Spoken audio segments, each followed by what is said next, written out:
ZEE5 ಇರುವಾಗ ನೀವು ನಿಮ್ಮ ನೆಚ್ಚಿನ ಶೋಗಳನ್ನ ಎಂದಿಗೂ ಮಿಸ್ ಮಾಡಿಕೊಳ್ಳುವುದಿಲ್ಲ. ಅದು ಸಂಪೂರ್ಣ ಉಚಿತವಾಗಿ.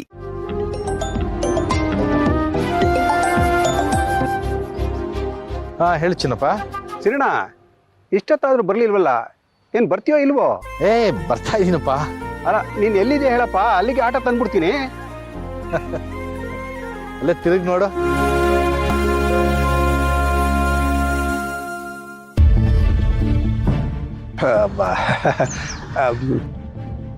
ಅದಕ್ಕೇನು ಕರ್ಕೊಂಡು ಎಲ್ಲ ಹೊರಟಾಗಿದೆ. ಬನ್ನಿ, ನಾನೇ ಡ್ರಾಪ್ ಮಾಡ್ತೀನಿ.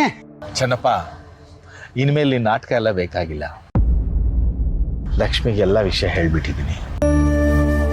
ನಾನು ಪ್ರತಿದಿನ ಆಫೀಸ್ಗೆ ಹೋಗ್ತೀನಿ ಅಂತ ಹೇಳಿ ಊಟ ತಗೊಂಡು ಬರೋದು, ನಿನ್ನ ಹತ್ರ ಇಲ್ಲಿ ಗಾಡಿ ಇಸ್ಕೊಂಡು ನನ್ನ ಡ್ಯೂಟಿ ಮೇಲೆ ಹೋಗೋದು ಎಲ್ಲ ಅವಳಿಗೆ ಗೊತ್ತಾಗೋದು. ಅಬ್ಬಾ, ಈಗ ನನಗೆ ಸಮಾಧಾನ ಆಯಿತು. ಕೆಲಸ ಹೋದಾಗಿಂದ ನಿಮ್ಮ ಹತ್ರ ಹೇಳೋಕ್ಕಾಗ್ತಾ ಇಲ್ಲ. ಪ್ರತಿ ದಿವಸ ಏನಾದ್ರು ಸುಳ್ಳು ಹೇಳಬೇಕು ಅಂತ ಕುಂತ್ಕೊಂಡ್ರು ನಿಂತ್ಕೊಂಡ್ರು ಅದೇ ಯೋಚನೆ ಮಾಡ್ತಾ ಇದ್ದ. ಮೂರನೇವರಿಂದ ವಿಷಯ ತಿಳಿಯೋದಕ್ಕೆ ಬದಲು ನನ್ನಿಂದನೇ ನನ್ನ ಲಕ್ಷ್ಮಿಗೆ ವಿಷಯ ಗೊತ್ತಾದರೆ ನನಗೆ ಸಮಾಧಾನ ಅಂತ ಹೇಳ್ತಿದ್ದ.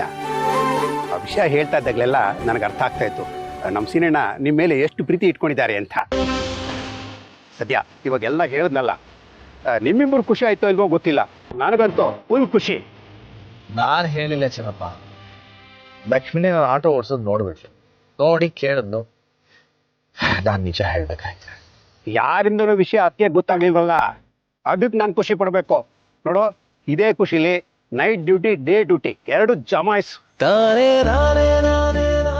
ಅಣ್ಣ, ನನ್ನ ಬಗ್ಗೆ ಯಾವಾಗಲೂ ಯೋಚನೆ ಮಾಡಬೇಡಿ ಅಂತ ಇವ್ರಿಗೆ ಹೇಳ್ತೀನಿ. ಸಮಯಕ್ಕೆ ಸರಿಯಾಗಿ ಊಟ ತಿಂಡಿ ಮಾಡಿದ್ರೆ ಇವ್ರು ಆರೋಗ್ಯವಾಗಿದ್ರೆ ನನ್ಗಷ್ಟೇ ಸಾಕಣ್ಣ. ಅದಕ್ಕೆ ತಾನೇ ಈ ವಿಷಯ ಎಲ್ಲ ಗೊತ್ತಾದ್ರೂ ಹೊರಗಡೆ ತಿನ್ಬಾರ್ದು ಅಂತ ಮನೆ ಊಟನೇ ಕಳಿಸ್ತಾ ಇದ್ದಾರೆ. ನಿಮ್ಮಿಬ್ರು ಈ ಪ್ರೀತಿ ಒಗ್ಗಟ್ಟೆ ನನಗೆ ತುಂಬ ಖುಷಿ ಕೊಡ್ತಾ ಇರೋದು. ಈಗಿನ ಕಾಲದಲ್ಲಿ ಮದುವೆ ಆಗಿ 3ನೇ ದಿವಸಕ್ಕೆ ಸಣ್ಣ ಸಣ್ಣ ಕಾರಣಗಳಿಗೆ ದಂಪತಿಗಳು ದೂರ ಆಗ್ತಾ ಇದ್ದಾರೆ. ಅಂಥವರು ಜೀವನದಲ್ಲಿ ಹೇಗೆ ಅನ್ಯೋನ್ಯತೆಯಿಂದ ಇರಬೇಕು ಅನ್ನೋದನ್ನು ನಿಮ್ಮಿಂದ ಕಲಿದೆ.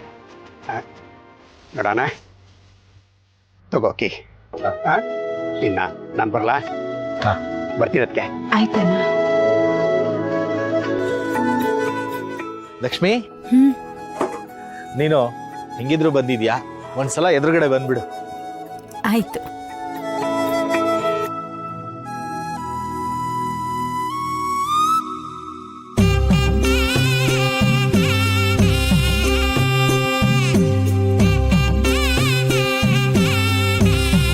ಬರ್ತೀರಿ? ಹೋಗಿ ಬನ್ನಿ.